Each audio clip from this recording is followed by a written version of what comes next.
guys, I'm Prodigy from Airsoft Team Kilo23. Today I'm going to show you how to gain access to the bolt assembly, cylinder, and all that good stuff with the UTG L96. So that way if you guys want to upgrade it, replace your piston, spring guide, cylinder, etc., you can do it without having to worry. So let's not waste any time. Let's get down on the workbench and get working on this gun. I'll show you guys how to do every little tip and trick I know. Alright, the first thing you want to do in disassembling the UTG L96 is to unscrew the body from the bolt assembly and barrel. To do this, there are two hex keys, 5mm, one on the left, one on the right. So take a 5mm hex key and unscrew those.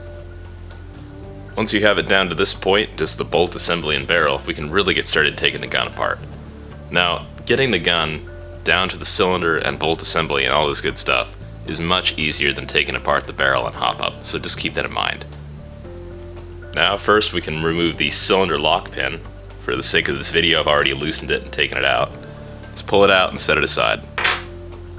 Next you'll want to remove your trigger box. It's held into place by two Phillips head screws, so take a Phillips screwdriver and unscrew those. One in the front, one in the back. Once those have been unscrewed, you can lift the trigger box off.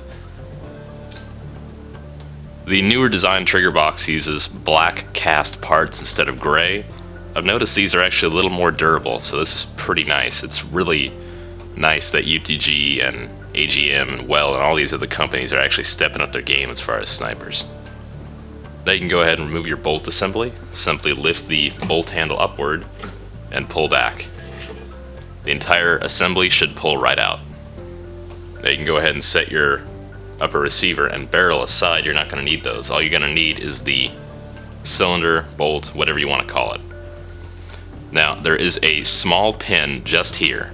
Do not lose this. This is what allows your bolt handle to go down. If you press that, it goes down, but if you don't press it, it stays in place. So do not lose that pin. If you lose it, you can make a makeshift one, but it is kind of a pain. Alright, to gain access to your bolt assembly, you can see on the brass cylinder head there are two little holes here. You can take some needle nose pliers to those and unscrew it. Now your spring will come flying out along with your piston, so watch out for that. And here it goes. There we go, it's going to come flying out like that. Notice there is no damper on the front of this.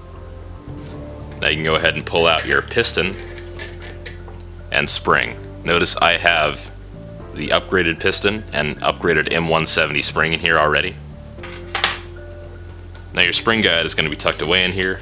You can take a screwdriver or something and pry that out.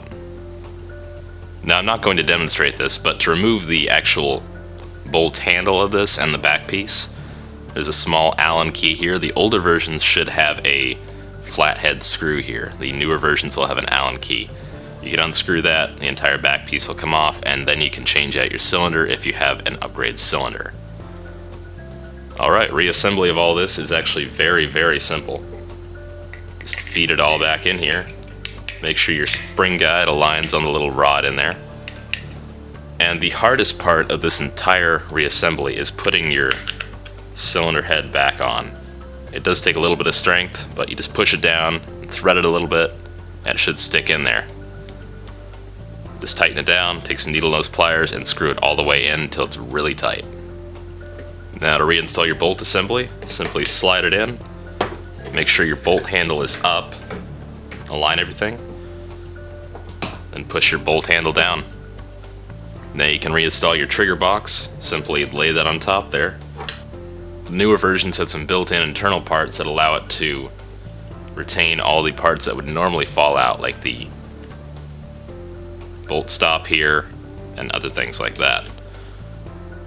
Take a Phillips head screwdriver and simply screw everything back into place. Now take your cylinder retaining pin, put that in there, and push it down until it clicks really loud like that. Alright, you just disassembled and reassembled your UTG L96 bolt assembly. Now wasn't that easy? It's a lot easier than working on the barrel and hop-up assembly, trust me. Thanks for watching, guys. I'm Prodigy from Airsoft Team Kilo23, signing off.